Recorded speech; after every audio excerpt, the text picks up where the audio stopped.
Hello students, welcome to my YouTube channel. Students, आज हम लोग टीवाई बैच का सेम सिक्स के एफएम के अप्रैल 2023 का क्वेश्चन पेपर जो है उसका हम लोग क्वेश्चन नंबर 2 के बी वाले सम का सॉल्यूशन देखेंगे इस वीडियो में। इसके पहले जो क्वेश्चन नंबर 2 का ए वाले सम का सॉल्यूशन था उसकी वीडियो बना के मैंने अपने चैनल पे अपलोड कर दिए और इस वीडियो के डिस्क्रिप्शन बॉक्स में आपको उसका लिंक मिल जाएगा। आप लोग उस लिंक पे जाके उसका सॉल्यूशन रेफर कर सकते हो। ऑल्सो मैंने अपने चैनल पर एफएम का अप्रैल 2024 का, सितंबर 2024 का, अक्टूबर 2023 का और अप्रैल 2025 क्वेश्चन पेपर का सॉल्यूशन भी अपलोड कर दियो। अगर आप लोग को ये 4 साल से रिलेटेड आप लोग क्वेश्चन पेपर का सॉल्यूशन चाहिए तो आप लोग मेरे चैनल पे जाकर थ्रू प्लेलिस्ट या फिर थ्रू इंडिविजुअली वीडियोस के थ्रू आप लोग उसका सॉल्यूशन रेफर कर सकते हैं जिस क्वेश्चन का आपको सॉल्यूशन चाहिए जिस ईयर के एफएम के पेपर का। अगर आप लोग मेरे चैनल पे नए हो तो प्लीज मेरे चैनल को लाइक करिएगा, शेयर करिएगा और सब्सक्राइब करना बिल्कुल मत भूलना। इसके बाद आप लोगों को information related to exam, important theory question, FM के हो, इनडायरेक्ट टैक्सेस के हो, सीए के हो, एफए के हो, उसके आप लोग को important objectives, important practical questions, important theory question, इसके आप लोग को नोट्स मेरी वीडियोस के चैनल के थ्रू आप लोग को मिल जाएगी। ये सम जो है आप लोगों को 8 मार्क्स के लिए आया था आपको। इधर आप लोग क्वेश्चन नंबर 2 का ए वाला सम सॉल्व करना था या फिर क्वेश्चन नंबर 2 का बी वाला और सी वाला दोनों सॉल्व करना था। क्वेश्चन नंबर 2 का बी वाला आप लोगों को 8 मार्क्स के लिए आया था। That is from module number 1, that is business valuation वाले मॉड्यूल से आया था। इसमें क्वेश्चन है, calculate EVA from the following on March 2022 for Z two limited. हम लोग का हमें क्या निकालना है, एक ईवी यानी कि इकोनॉमिक वैल्यू एड की वैल्यू निकालनी है किसकी, जेड टी लिमिट कंपनी की। और हम लोग को इन्फॉर्मेशन दी गई, based on the information given we have to calculate the EVA. So सीधा सॉल्यूशन फॉर इट्स का सॉल्यूशन देखते हैं। सबसे पहले ईवीए का आपको फॉर्मूला याद होना चाहिए। जब भी आप लोग ऐसा टाइप का सम आता है आप लोग को ईवीए किस तरह का फॉर्मूला अप्लाई करना था। आपको 3 से 4 टाइप के फॉर्मूले दिए जाते हैं ईवीए के लिए, बट आपको अगर आपको ये टाइप का सम आया तो आपको कौन सा फॉर्मूला अप्लाई करना है इसका यहाँ पर सॉल्यूशन देखते हैं। दैट इज क्वेश्चन नंबर 2 का बी वाला सॉल्यूशन है, कंप्यूटेशन ऑफ ईवीए। ईवीए का फॉर्मूला क्या है, ऑलवेज रिमेंबर ये जो टाइप का फॉर्मूला ये आप लोग हमेशा एग्जाम में ऐसे टाइप के कैलकुलेशन आते हैं related to this formula only हम लोग को यहाँ पर कैलकुलेशन अप्लाई करना रहता है। तो यहाँ पर क्या आएगा इसका ईवीए का formula, EV is equal to NOPAT minus बैक इनटू कैपिटल एम्प्लॉयड। हालांकि 2 से 3 टाइप के फॉर्मूला ईवीए के, बट अक्सर आप लोगों को ये फॉर्मूला टाइप का ही क्वेश्चन आता है। NOPAT EV is equal to NOPAT minus बैक into capital employed. Always remember ये आपका फॉर्मूला है, मेन फॉर्मूला आपका। जितनी भी आपकी ईवी फॉर्मूला में आपका मेन फॉर्मूला कौन सा है, नोपैड माइनस बैक इनटू कैपिटल एम्प्लॉयड। ये वाला ऑलवेज रिमेंबर याद रखना, बिकॉज ये क्वेश्चन से आपको क्वेश्चन में इंफॉर्मेशन दी जाएगी रिलेटेड टू ईवी है। तो यहाँ पे इसका फॉर्मूला है, हम लोग का क्वेश्चन में यहाँ पर इसी क्वेश्चन से हम लोग information available, NOPAT minus non operative profit after tax, बैक minus weightage average cost of capital, capital employed. हम लोग को इन तीनों चीजों से क्वेश्चन में क्या क्या चीज दी गई, यू विल सी दैट। आपको इसमें से कोई भी चीज दिया गया नहीं, इसमें हम लोग कोई भी चीज नहीं दिया गया, तो हम लोग with the help of formula, हम लोग with the help of given information हम लोग हर एक चीज की वैल्यू निकालेंगे। दैट इज नोपैड की वैल्यू, बैक की वैल्यू एंड कैपिटल एम्प्लॉयड की। First will find the value of NOPAT. NOPAT means non operating profit after tax. So will see the solution, first का सॉल्यूशन देखते हैं। वर्किंग नोट मैंने अलग से बनाया है, इसका वर्किंग नोट है, working note number 1 that is net operating profit after tax. ये फॉर्मूला है, फुल फॉर्म है नोपैड का। तो सबसे पहले हम लोग क्वेश्चन में क्या दिया गया, दैट इज फाइनेंशियल लेवरेज। सबसे देख सकते हो, सबसे पहले डिटेल देखिए, फाइनेंशियल लेवरेज कितना बोला गया, 1.4 टाइम्स। फाइनेंशियल लेवरेज किसे टाइम से डिनोट होता है, तो 1.4 टाइम्स दिया गया। तो हम लोग को नोपैड कैलकुलेट करने सबसे पहले हम लोग को फाइनेंशियल लेवरेज लेना रहेगा, because with the help of this हम लोग आगे की वैल्यू कैलकुलेट कर सकते हैं जो आप लोग को नोपैड कैलकुलेट करने में काम आएगी। तो सबसे पहले फाइनेंशियल लेवरेज, फाइनेंशियल लेवरेज का फॉर्मूला क्या होता है, ईबीआईटी डिवाइड बाय ईबीटी, यानी कि earning before interest and tax divide by earning before tax. Financial leverage का फॉर्मूला है। अर्निंग बिफोर इंटरेस्ट और टैक्स मतलब क्या, इंटरेस्ट और टैक्स अर्न करने से पहले इसकी वैल्यू क्या थी, और अर्निंग बिफोर टैक्स यानी कि इंटरेस्ट अर्न कर दिया लेकिन टैक्स से पहले उसकी वैल्यू क्या थी, उसको ईबीटी बोलते हैं। दैट इज फाइनेंशियल लेवरेज का formula, EBIT divide by EBT.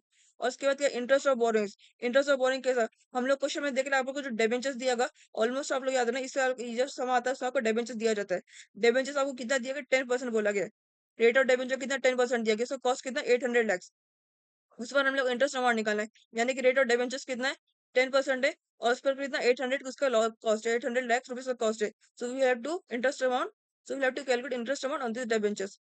That is आपका क्या है, interest of borrowings. Interest of borrowings कितना आएगा, 10%। रेट ऑफ डिबेंचर कितना दिया, 10%, और कितना कॉस्ट दिया, 800 lakhs। तो 10 लाख 10% इंटू 800 lakhs कितना आता है, रुपीज 80 लाख। मतलब क्या, डिबेंचर पर कितना, रुपीज 80 लाख रुपीज का इंटरेस्ट लगा डिबेंचर पर।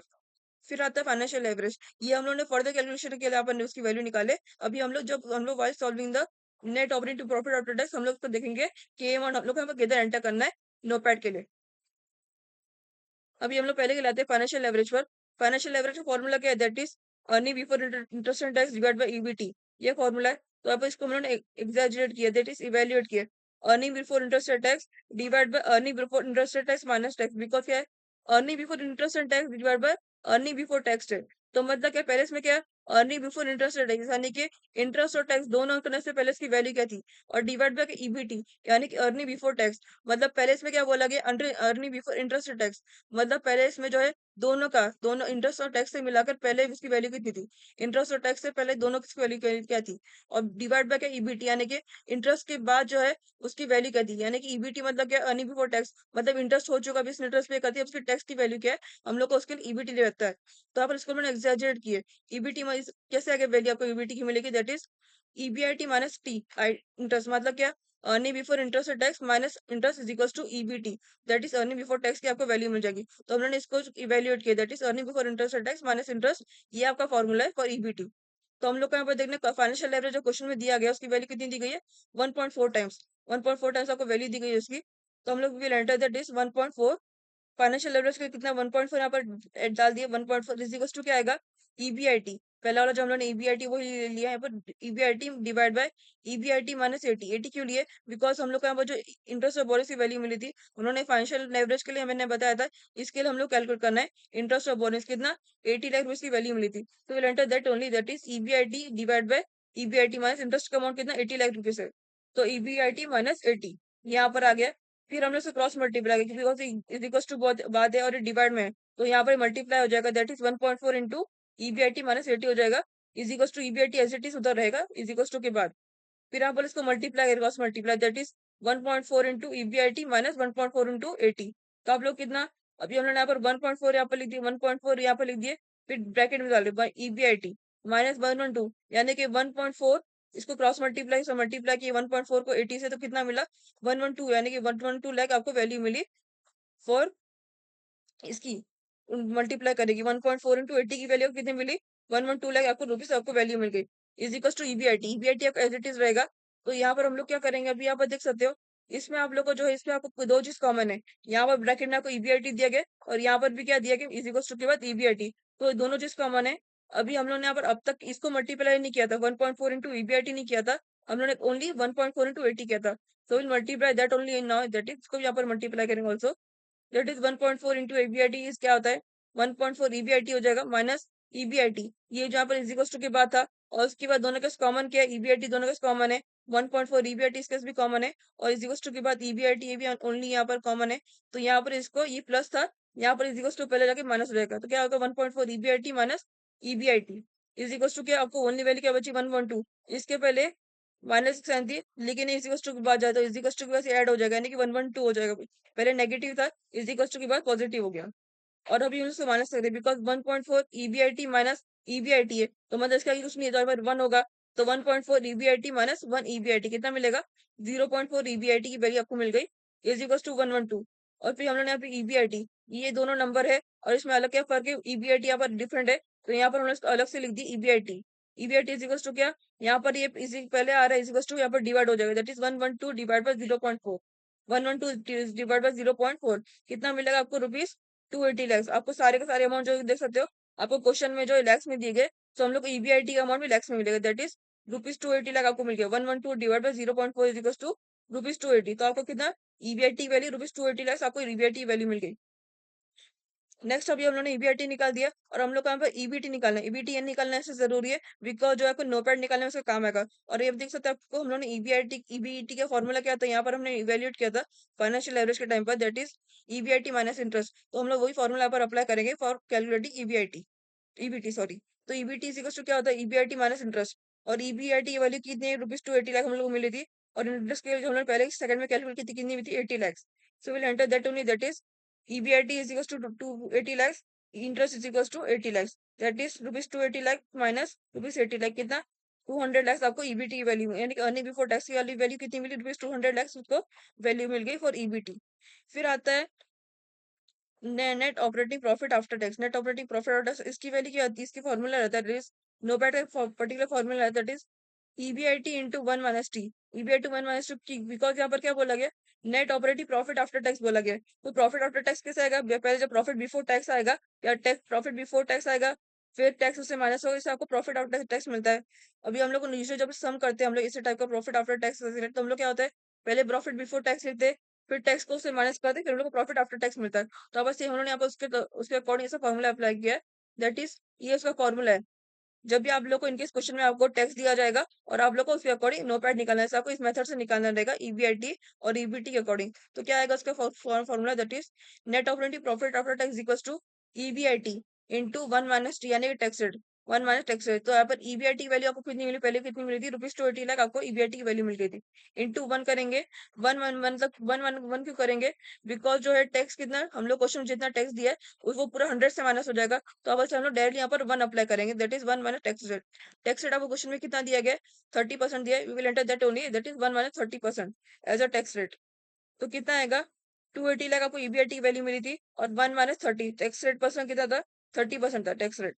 तो कितना आएगा, 280 लाख इंटू वन माइनस 30% कितना आएगा, 0.7 आपको कुछ आएगा। तो 280 लाख इंटू 0.7 कितना, ₹196 लाख आपको नोपैड की वैल्यू मिल गई, that is NOPAT is equal to ₹196 lakh आपको वैल्यू मिल गई फॉर नोपैड। अभी हम लोगों ने यहाँ पर नोपैड कैलकुलेट कर दिए as per the formula for EVA. Now will calculate the EV back, we will go for back, that is no working note number 2 cost of capital. Backup of long क्या होता है, that is weightage average cost of capital होता है। तो अब यही आएगा, that is cost of capital. सबसे पहले हम लोग कैपिटल एम्प्लॉयड कैलकुलेट करेंगे, बिकॉज कैपिटल एम्प्लॉयड के जरिए हम लोग बैक की अमाउंट निकाल सकते हैं। तो अब क्या आएगा, सबसे पहले कंप्यूटेशन है कैपिटल एम्प्लॉयड। कैपिटल एम्प्लॉयड क्या होता है, आप लोग को जो जो क्वेश्चन में लाइबिलिटीज वगैरह दी जाती है, शेयर्स दिए जाते हैं, और अगर आप लोग सरप्लस देते हैं वो सबको ऐड ऑन करना रहता है, लोन वगैरह सबको ऐड ऑन करना रहता है। तो यहाँ पर इसमें हम लोग क्या क्या दिया गया है, देख सकते हैं इसमें आपको क्या दिया गया है, फाइनेंशियल लेवरेज तो नहीं ले सकते, इक्विटी कैपिटल आपको दिया गया है, इक्विटी कैपिटल और रिजर्व सरप्लस दिया गया है। यहाँ पर इक्विटी कैपिटल दिया गया, रिजर्व सरप्लस। तो ये मतलब क्या होगा, ये दोनों आपको एक ही पार्ट है, और क्या दिया इसके अलावा 10% डिबेंचर्स दिया गया है। ये तीनों जो आपको कैपिटल एम्प्लॉयड में आएगा for calculating capital employed, that is कितना, कैपिटल इक्विटी कैपिटल कॉस्ट कितना दिए, ₹340 लाख दिए, रिजर्व सरप्लस का कॉस्ट कितना, ₹260 लाख दिए, और डिबेंचर्स का वैल्यू कितनी दी है, 800 lakhs। Will enter that only as a capital employed. तो क्या आएगा, इक्विटी शेयर होल्डर्स फंड कितना दिया रूपी क्वेश्चन में, ₹340 lakhs दिया। अगर आप लोग इक्विटी कैपिटल लिख दो तो भी प्रॉब्लम नहीं है, अगर आप लोग इक्विटी शेयर होल्डर्स फंड लिखो तो भी प्रॉब्लम नहीं है। कितना, ₹340 lakhs है, तो 340 lakhs यहाँ पर एंटर कर दिए। रिजर्व सरप्लस क्वेश्चन में इसकी वैल्यू दी ₹260 lakhs। फिर टोटल इक्विटी, बिकॉज जो है रिजर्व जो है इक्विटी पर ही बेस्ड रहता है, तो अब इसमें पहले हम लोग इक्विटी और रिजर्व को दोनों ऐड करें, हम लोग टोटल इक्विटी की वैल्यू मिल जाएगी, कितनी मिलेगी, ₹340 लाख प्लस ₹260 लाख, कितना, 600 लाख आपको टोटल इक्विटी की वैल्यू मिल गई, और 10% डिबेंचर्स, डिबेंचर की वैल्यू आपको क्वेश्चन में दी गई, that is 800 lakhs। We will enter that as a debentures amount, that is 10% debentures कितना, ₹800 lakhs। अभी टोटल कैपिटल एम्प्लॉयड, बिकॉज आप लोग क्वेश्चन में इक्विटी कैपिटल दिया, रिजर्व सरप्लस दिया और 10% डिबेंचर्स दिया, इन तीनों का अगर आप लोग ऐड करते तो आपको कितनी वैल्यू मिलेगी। अभी हम लोग टोटल इक्विटी, हमने रिजर्व सरप्लस को और इक्विटी कैपिटल को ऐड कर लिए थे, तो हम लोग 600 लाख मिली थी। Now will add this, that is 10% debentures in equity capital, that is 600 lakhs plus 800 lakhs, कितना, 1400 lakhs आपको कैपिटल एम्प्लॉयड की वैल्यू मिलती है, total capital employed is equal to ₹1400 lakhs आपको वैल्यू मिल गई। Computation of weightage average, weightage assign, because ये हम लोग को बैक निकालना है पर, तो यहाँ पर हम लोग को बताना है, दो वेट असाइन दो टाइप के रहते हैं, एक शेयर होल्डर्स का रहता है, इक्विटी शेयर होल्डर्स का, और एक डिबेंचर होल्डर का रहता है। तो हम लोग का सबसे पहले शेयर होल्डर्स का हम लोग वेट असाइन, यानी कि शेयर होल्डर्स को कितना वेट लगा, दैट इज उसको प्रोपोर्शन, कितने प्रोपोर्शन में उसका अमाउंट उसका मिला, शेयर कंपनी से उसको कितना प्रोपोर्शन उसका कॉस्ट मिला बाय इन्वेस्टिंग इन कंपनी। तो वेट असाइन करेंगे, दैट इज वेट, सबसे नंबर में सबसे पहले इक्विटी शेयर होल्डर्स का देखते हैं, उसको कितना वेट असाइन हुआ, that is weight assign to equity share holders का फुल फॉर्म है, that is total equity divided total capital employed. ये जो हमने टोटल कैपिटल एम्प्लॉयड इसमें निकाले, ये हम लोग का मेन मोटिव निकालने का इसमें था, दैट इज हम लोग को दोनों इसके लिए, इक्विटी शेयर होल्डर्स के लिए और डिबेंचर होल्डर के लिए कितना वेट असाइन होगा, जिससे हम लोग टोटल इक्विटी के थ्रू हम लोग यहाँ पर वेट असाइन की वैल्यू निकाल सकते हैं फॉर इक्विटी शेयर होल्डर्स के लिए। तो क्या निकालेंगे, total equity divide total capital employed, ये आपका वेट असाइन का फॉर्मूला फॉर इक्विटी शेयर से क्या आएगा, total equity divide by total capital employed. Total equity हम लोग ने यहाँ पे कैलकुलेट की थी, कितना मिलती है, 600 लाख, और टोटल कैपिटल एम्प्लॉयड कितना, 1400 lakhs मिली। Will enter that that is 600 lakh divide by ₹1400 lakhs, कितना वैल्यू आपको मिलेगी, दैट इज 0.4286, यानी कि इक्विटी शेयर कितना साइन हुआ, 0.4286 आउट ऑफ दी वन, 0.4286 उसको वेट असाइन हुआ। And for debenture holder same हम लोग ऐसे करेंगे, weight assign to debenture holder. अब यहाँ पर डिबेंचर है और डिबेंचर तो आपका इक्विटी से अलग है, तो यहाँ पर क्या डिबेंचर की वैल्यू कितनी दी, ₹800 lakhs दी गई, टोटल कैपिटल एम्प्लॉय कितना रुपीज 1400 लैक्स मिला हम लोग को। Will enter that is 800 lakhs divide by 1400 lakhs कितना 0.5714। इतना वेट असाइन हुआ फॉर टू डिबेंचर होल्डर को कितना 0.5714 इतना वेट असाइन हुआ। अभी हम लोग लेकिन ये जो है आपका अब तक हम लोग ने वैट निकालनी that is weightage average cost of capital अब तक निकाले नहीं। अभी हम लोग with the help of this calculation we can easily calculate the वैट cost. So will go for it that is source of funds. अभी देख सकते हैं आप लोग को सोर्स ऑफ फंड्स कितने क्वेश्चन में आपको कितने टाइप के शेयर्स दिए गए। एक आपको शेयर्स दिया गया, एक आपको डिबेंचर दिया गया। सोर्स ऑफ फंड्स में क्या आता है, एक शेयर्स आता है, एक डिबेंचर आता है। लेकिन यहाँ पर आपको एक ही टाइप का शेयर दिया गया दैट इज इक्विटी शेयर दिया गया। डिबेंचर कितना दिया 10% debenture. Will enter that only source of funds. That is source of funds में आएगा इक्विटी शेयर होल्डर्स फंड्स और 10% debentures upon rupees in lakhs. Equity share holders को कितना कॉस्ट लगा। अभी हमने जो टोटल इक्विटी निकाले थे वो हम लोग को यहाँ पर आगे वेट असाइन के लिए और सोर्स ऑफ फंड्स के लिए हम लोग को यहाँ पर देना था। तो हम लोग टोटल इक्विटी कितनी मिली 600 लाख ऑफ टोटल इक्विटी मिली और डिबेंचर होल्डर कितना मिला 800 lakhs. Will enter that only in amount column for both equity debentures.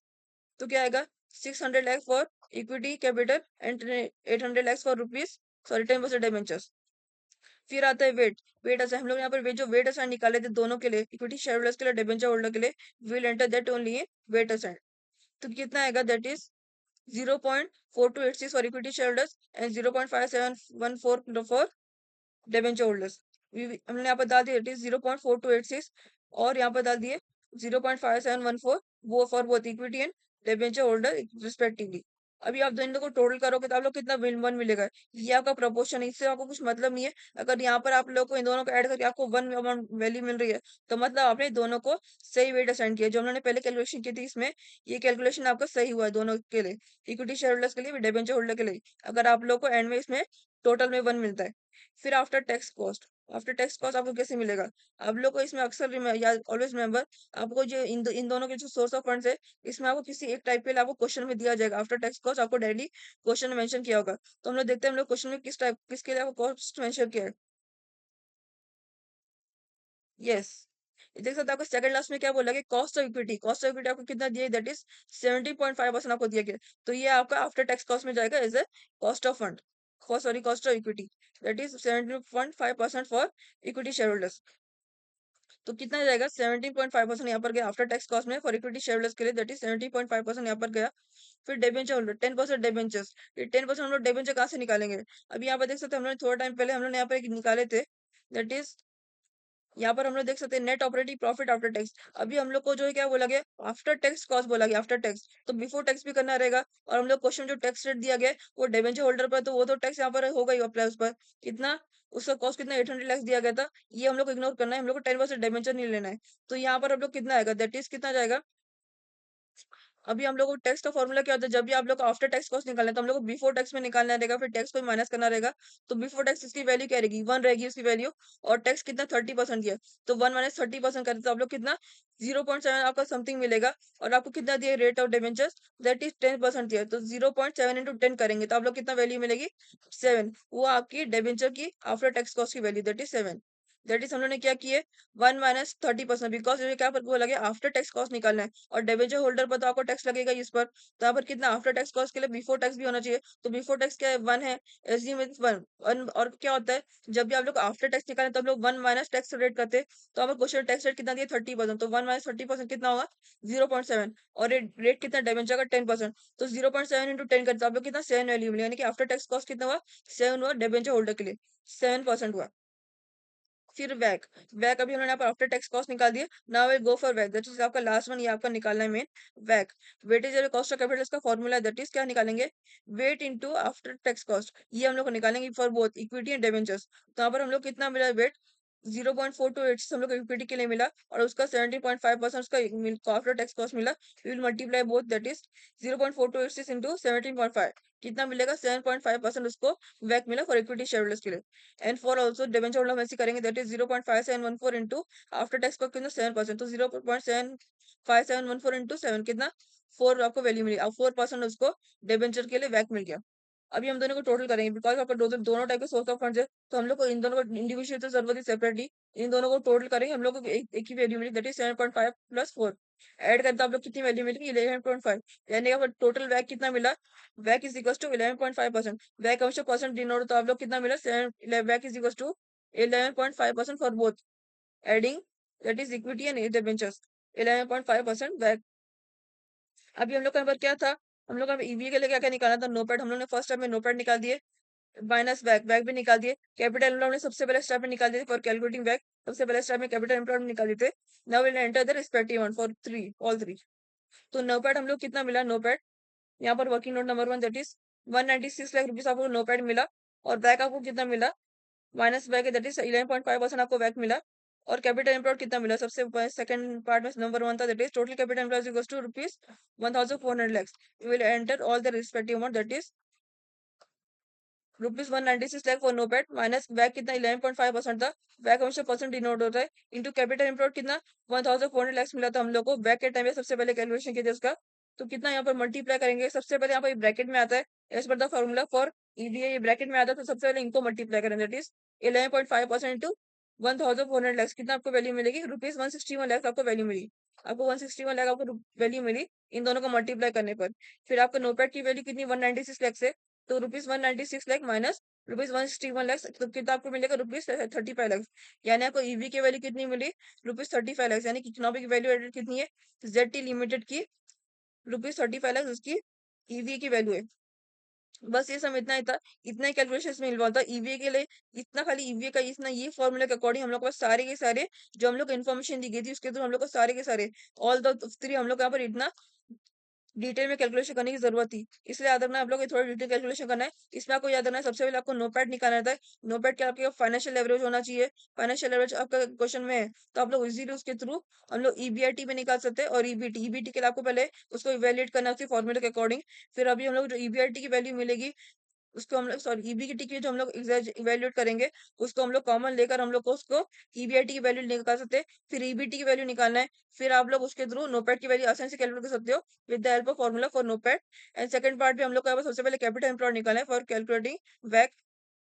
Capital employed के थ्रू हम लोग को दोनों के दोनों सोर्स के लिए हम लोग को वेट असाइन निकालना रहेगा सबसे पहले। फिर वेट असाइन के थ्रू हम लोग उसका आफ्टर टैक्स कॉस्ट वेट निकालना रहेगा। फिर उसके थ्रू हम लोग परसेंट बैक परसेंट निकाल सकते हैं। फिर बैक परसेंट निकाल के और हम लोग यहाँ पर ये फॉर्मूला का अप्लाई कर सकते हैं for calculating EVA. Next video में आपको क्वेश्चन नंबर 2 के सी वाले सम का सॉल्यूशन बताऊंगी। ये वाला आप लोगों को 7 मार्क्स के लाया था, और जो हमने अभी जो सम सॉल्व किया क्वेश्चन नंबर 2 का बी वाला, ये वाला आप लोग को 8 मार्क्स के लाया था अप्रैल 2023 के एफएम क्वेश्चन पेपर में। अगर आप लोगों को कोई भी डाउट है स्टूडेंट ये सम का, तो आप उसकी का डाउट अपने WhatsApp sorry comment box section में अपना डाल डाल सकते हैं इस वीडियो में। मैं इसमें आपको कमेंट बॉक्स सेक्शन के थ्रू आप लोगों को उसका उसका डाउट आपको क्लियर कर दूंगी related to this sum. And also अगर आप लोगों को ईवीए किसी और टाइप का कोई सम का कोई डाउट रहा है, या फिर एमबीए के टाइप का कोई सम का डाउट रहा है, या फिर जो हमने प्रीवियस जो सम सॉल्व किए थे जिसके मैंने वीडियो बनाई थी एनएबी से रिलेटेड, यील्ड वैल्यू से रिलेटेड, फेयर वैल्यू से रिलेटेड, तो आपको उसका कोई डाउट है तो आप उसका भी doubt box comment box section में अपना डाउट डाल सकते हो। मैं आपको कमेंट बॉक्स सेक्शन के थ्रू आपका डाउट उधर से भी क्लियर कर दूंगी related to all the doubt related question of your for module number 1। And please मेरी इस वीडियो को एंड तक जरूर देखना और इस चैनल को सब्सक्राइब भी जरूर करना, जिससे आप लोग मेरे साथ अपडेटेड रहोगे related to the information and for all the notes.